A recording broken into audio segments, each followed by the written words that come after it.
Ok. Vamos con la prueba de sonido. Dale ahí, pana. Voy.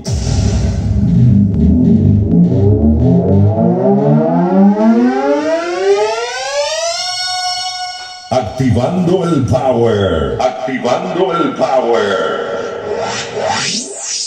Les agradecemos un poco de paciencia mientras los técnicos hacen los ajustes necesarios para no molestar a los vecinos.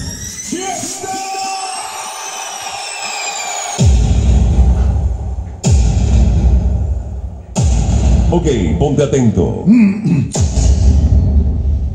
Y ahora, activen el bajo deck para obtener más cuerpo. Activen el señor de los decibeles. Desmutéalo. Bien, suena perfecto.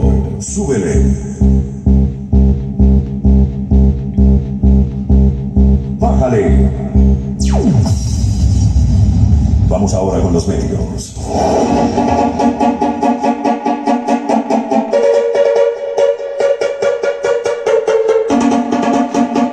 Súbele 4 a los agudos.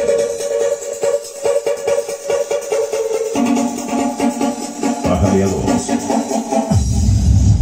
¿Ustedes piensan que eso es todo? Activen el driver de 2 pulgadas con bobina de 4 pulgadas. Maravilloso.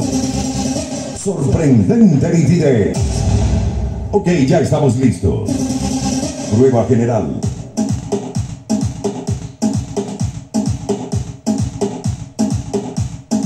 Probando la frecuencia de los bajos. Ok. Dale igual. Súbele. Prueba general. Ok. Dale igual.